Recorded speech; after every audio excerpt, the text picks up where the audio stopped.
Namaste, Acharya. नमस्ते. I'm Julie Kumari from NIT Trichy.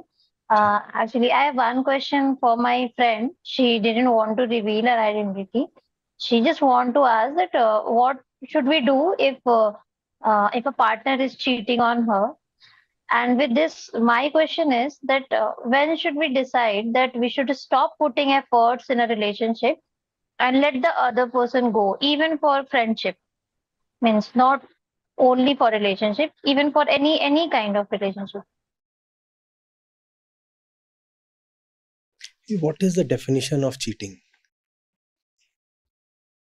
Cheating, by its very sound, conveys अरे cheating sir मतलब कि जो third party का जो एंट्री हो जाता है उसी को चीटिंग बोलते हैं. इसमें ज़्यादा डेफिनेशन नहीं है जानना है. something inauspicious, something harmful, unethical. What is the definition of cheating? In her case, it's like committing to her that means a commitment to her while Commitment of what nature? What does it mean to be with someone else? means if I'm committing someone that I will be totally the commitment will means my commitment is for you and Commitment of what kind? Commitment of money? What? no, that I will be for you. In what way? In what way I'll be for you? In a romantic way, of course. What does romance mean? भाई ऐसे ऐसे question जाते जाएगा तो लगता है हमको cell और न्यूक्लियस पे जाके रुकेगा, ही प्रोटॉन और इलेक्ट्रॉन पे रुकेगा. I want to understand. When we say I'm committed, and when I say the fellow is cheating, what exactly does the act of cheating comprise of? हम बताते हैं. देखो, फीमेल के लिए और मेल के लिए चीटिंग थोड़ा सा डिफरेंट है. अगर तुम एक ही डेफिनेशन से दोनों का चीटिंग जस्टिफाई कर देगा यानी कि तुम मूर्ख है. पहला बात, कोई भी रिलेशन है, पहले एग्जांपल ले लेते हैं हस्बैंड वाइफ का, क्योंकि ज़्यादातर वही सिनेरियो है जो आपको डील करना पड़ेगा या फिर उस हिसाब से कुछ अच्छा खासा कुछ सोचना पड़ेगा कि क्या करना है. पहले इमेजिन करते हैं, इमेजिन हाइपोथेटिकल सिचुएशन. आप हस्बैंड है, आपकी वाइफ है, और जो आपकी वाइफ है उसका कुछ चक्कर चल रहा है, ठीक है, थर्ड पार्टी एंट्री हो चुका है. तो अगर आपके अंदर ये थॉट आ रहा है कि इस चीज़ को हम कैसे भी डील कर लेंगे, कोई बाबा जी से पूछ लेंगे या फिर हम कैसा कुछ सिनेरियो बना के इस फीमेल को ठीक कर देंगे या फीमेल को हम मतलब वापस से हम अपना घर को बचा लेंगे जो टूटने जैसा हो गया है सिनेरियो. तो ये बोलते हुए हमको काफ़ी ख़राब लग रहा है कि अगर थर्ड पार्टी का एंट्री डिपेंड करता है कि किस लेवल का है. थर्ड पार्टी का एंट्री अगर बेड लेवल पे आ गया है, मतलब बेड पे हो चुका है, तब तो रिटर्न होने का 0% चांस है. 0% चांस है. बेसिकली रिटर्न का चांस है, लेकिन हम कह रहे हैं कि तुम्हारे फेवर में रिटर्न का तो क्या, वो अभी भी रिटर्न कर ही रही है, वो तो जा रही है उसके साथ, फिर आ ही जा रही है तुम्हारे साथ. बात रिटर्न का नहीं है, बात है तुम्हारे होल फैमिली का जो पहले जो अलग ही लेवल का जो पीसफुल था, वो हम कह रहे हैं कि तुम्हारा पीसफुल एनवायरनमेंट ख़त्म हो गया है. 0% चांस है कि तुम्हारा लाइफ जो है इस फीमेल के साथ कुछ होने वाला है, वो जाएगा भितरामपुर. ठीक है, आगे बढ़ते हैं अगला सिनेरियो में. अगर कोई मेल और फीमेल है, ठीक है, उसका जो मेल है वो चीट कर रहा है, इसके पीछे डेटा भी है, सर्वे भी है. मेल अगर चीट करता है तो उसे उसका जो अपना फैमिली है वो डिस्ट्रॉय नहीं होता है. इसके पीछे बायोलॉजिकल रीज़न भी है कुछ, उस पर भी हम जाएंगे अभी. लेकिन पहले हम ये चीज़ तुमको जो थोड़ा सा सुन के ही तुमको तो झरक गया होगा, जैसे तुमको सुनने को मिला होगा कि अरे मेल के लिए ऐसा एडवाइस है, फीमेल के लिए अलग, हमको एक ऐसा एडवाइस दो जिसमें दोनों को तौल दे. नहीं तौल सकते हैं. और अगर कोई भी एडवाइस तुमको लगता है कि दोनों पे सेम वे में अप्लाई होता है तो तुम मूर्ख है. दोनों का हम लोग का अलग है, पूरा एग्जिस्टेंस अलग है, हर चीज़ बॉडी का फंक्शनिंग अलग है. हम लोग खरे खरे मुँह देते हैं. हम एक बात कर रहे हैं कि हम दोनों बहुत डिफरेंट हैं. ठीक है, तो इस चीज़ को लेके तुम सोच रहा है कि सेम एडवाइस हमको भी दीजिए, सेम एडवाइस इसको भी दीजिए, हम लॉयल रहेंगे तो इसको भी लॉयल रहना होगा. नहीं, नहीं है. लॉयल्टी का कॉन्सेप्ट तो तुमको अभी समझा ही देते हैं. रुको, देखो, इसको हम जनरली लायन थ्योरी बोलते हैं. ठीक है, समझने का कोशिश करो इसको. ये तुम्हारा लायन है, और तुमको पता है कि लायन हमेशा एक फीमेल के साथ नहीं रहता, 3-4 फीमेल होती है। तो यहाँ पे इसकी 1 फीमेल है, 2 फीमेल है, 3 फीमेल है, 4 फीमेल है, ठीक है। छोटे छोटे कब्स भी हैं, ठीक है। आउटसाइडर लायन जब आता है, आउटसाइडर लायन जो यंग हुआ है, अभी जवान हुआ है, ठीक है, तो उसको घर से निकाल दिया जाता है कि जवान हो गया, जाओ खोजो। तो ये जाता है, देखता है कि यहाँ पे एक फुल परिवार है, 4 फीमेल है तगड़ी और 1 लायन है। तो ये 1v1 करता है, ठीक है, इससे लड़ाई करता है। किस लिए? इस चारों फीमेल को जीतने के लिए। किस लिए? ये चारों फीमेल के साथ अपना बच्चा नया बनाने के लिए, ठीक है। तो तुम अपना सिविलाइजेशन वाला माइंड लगाओ। तुम्हारे हिसाब से यहाँ क्या होना चाहिए? तुमको पता है कि ये सारी फीमेल है, वो भी शिकार करती है, तो कैपेबल है फाइट के। तो 5v1 यहाँ पे होना चाहिए था, है कि नहीं? नहीं होता है 5v1, 1v1 होता है। और इसके पीछे नेचर का यही रीज़न है कि ठीक है, अभी अगर हम ऐसा कुछ प्रोग्राम डाल दें, मान लो हम गॉड हैं और हम सोचे कि अगर इसके अंदर प्रोग्राम डाल दें कि ये भी अपने परिवार के लिए फ़ाइट करे, क्यों? क्योंकि इसका तो परिवार है। तो इमेजिन करो कि अगर ये वीक भी लायन होता तो इसका वीकनेस दिख नहीं पाता, क्यों? क्योंकि अब 5 लड़ रहे हैं इसके साथ। तो अगर इसका वीकनेस दिखेगा नहीं तो इसका कब का वीकनेस भी नहीं दिखेगा। हो सकता है कि बायोलॉजिकली वीक था ये, तो अगर ये बायोलॉजिकली वीक है तो इसका जो कब होगा वो सब भी वीक होगा। तो हो सकता है कि इसको ज़रूरत ही ना पड़े कोई बाहर के लायन का, इसको गिद्दर उद्दर कोई भी मार दे, ठीक है। तो कब का जो बायोलॉजिकली है वो पता कैसे चलेगा कि वो स्ट्रांग है कि नहीं? तो इसके लिए इसका टेस्ट होना ज़रूरी है। अगर ये टेस्ट में हर बार खरा होगा तो ही ठीक रहेगा, नहीं तो हम नेक्स्ट कब को लाएंगे। तो 1v1 होता है, 5v1 नहीं होता है। तो कहता है कि लोग को भी चाहिए कि हाँ भाई, जो इसका फादर है, मतलब जो नया जनरेशन में आए, वो स्ट्रांग होना चाहिए। इसके पीछे एक कोर रीज़न है, वो हम लास्ट में बताएंगे, पहले बताते हैं ये कॉन्सेप्ट। तो 1v1 होता है। अगर मान लो बाहर वाला जीत गया तो फर्स्ट टास्क कंप्लीट हो गया, 1v1 का टास्क ये जीत गया। फर्स्ट टास्क था 1v1 का, जीत गया। सेकेंड टास्क है एलिमिनेशन का। Elimination of what? Elimination of this curves, ठीक है। और ये सेकेंड टास्क भी आराम से करता है, क्यों? क्योंकि इसमें ये लोग अपोज नहीं करती है, ये लोग बिल्कुल लड़ती नहीं है कि अरे ये तो मेरा कर्व है, नहीं नहीं नहीं, कहते हैं हाँ गुड। सेकेंड स्टेज हो गया। थर्ड स्टेज है, बहुत ईजी है, तो प्रोक्रिएशन का। प्रोक्रिएशन मतलब क्या?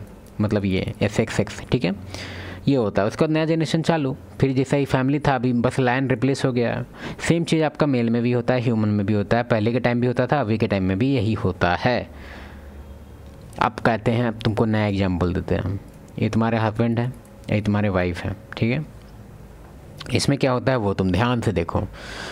ये दोनों अभी मैरिज में जुड़ा हुआ है, मतलब एक साथ है ये लोग अभी, ठीक है। ये हस्बैंड है, ये वाइफ है, एक साथ, मतलब एक बॉक्स में है ये लोग, ठीक है। इसका जैसे ही कोई चक्कर चलता है आउटसाइडर मेल से, अब तुम बोलेगा अरे ये आउटसाइडर मेल से डायरेक्ट चक्कर कैसे आ गया, डायरेक्ट बेड सिनेरियो पे कैसे आ गया? 3 स्टेज था ना, तो 3 स्टेज था, और वो 3 स्टेज पहले काम भी करता था, लेकिन सिविलाइजेशन इस तरह से डेवलप हो गया है कि पहला दूसरा स्टेज हटा दिया गया है। उसमें से 1v1 करेगा, पुलिस ले जाएगा।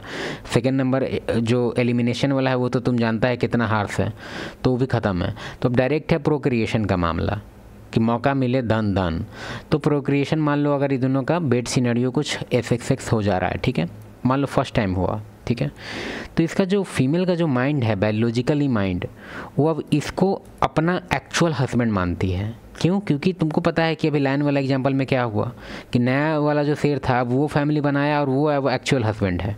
तो सेम वे में इसको भी लगता है कि क्योंकि 3 स्टेज पार हो चुका है तो यही मेरा हस्बैंड है, भले सोसाइटी के अनुसार ये हस्बैंड है। तो अगर ये दोनों आगे जाके अगर फिर रात गुजारेंगे, सोएंगे, तो ये जो फीमेल है वो हमेशा उसको बहुत ही ख़राब फील होगा कि कौन है ये मेरे साथ जो सो रहा है ये कौन है, जबकि यही इसका एक्चुअल हस्बैंड है। फिर भी इसको अंदर से ख़राब लगेगा। बायोलॉजी इसका कहेगा कि राई कौन है ये, इसको भगाओ यहाँ से। इसको बिल्कुल मज़ा नहीं आएगा बेड पे, ठीक है। आई कब से मज़ा नहीं आएगा?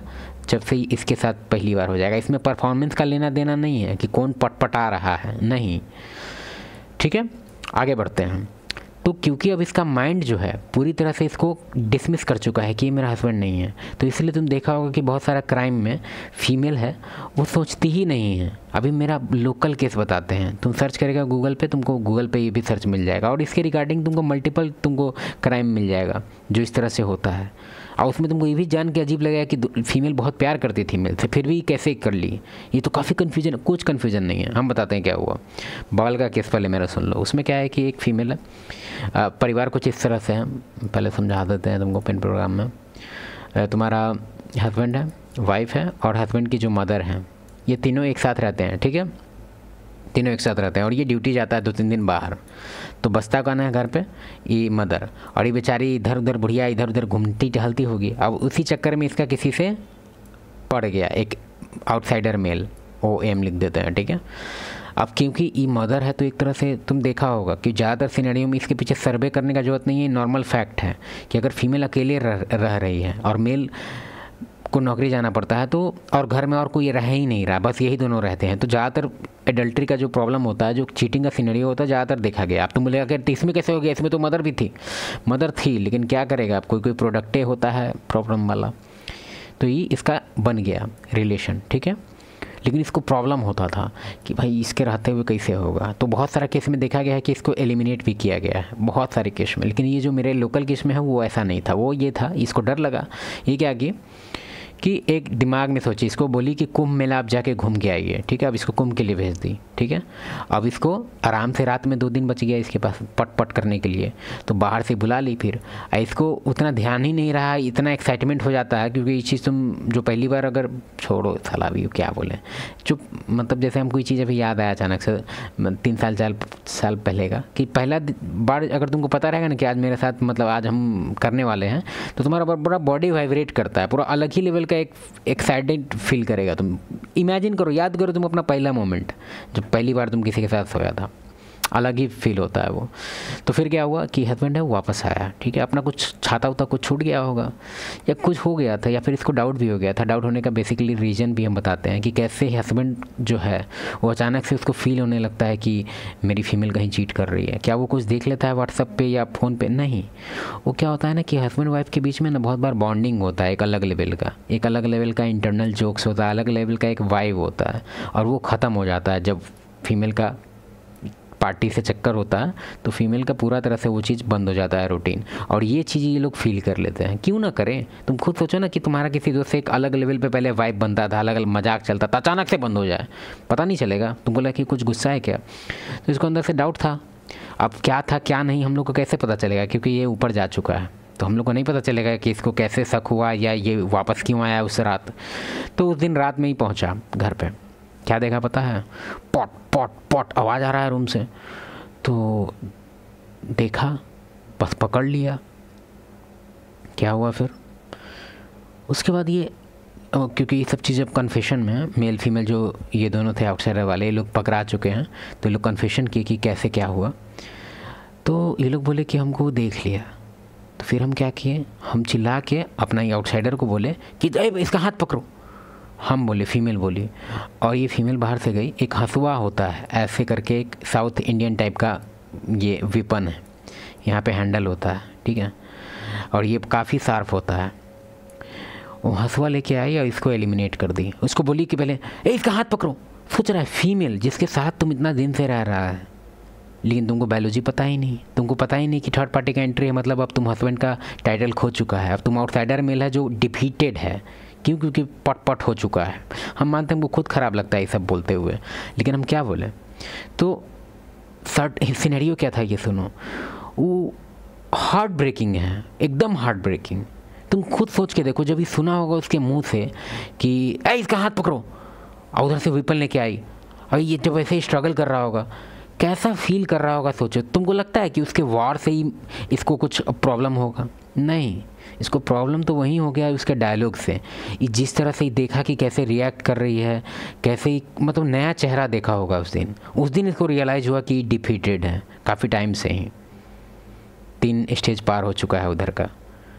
हम आउटसाइडर हैं, हम काहे आ गए वापस से इसके यहाँ, इसीलिए मेरे साथ ऐसा हो रहा है। सॉरी, बेकार केस था ये। चलो ठीक है, बाय।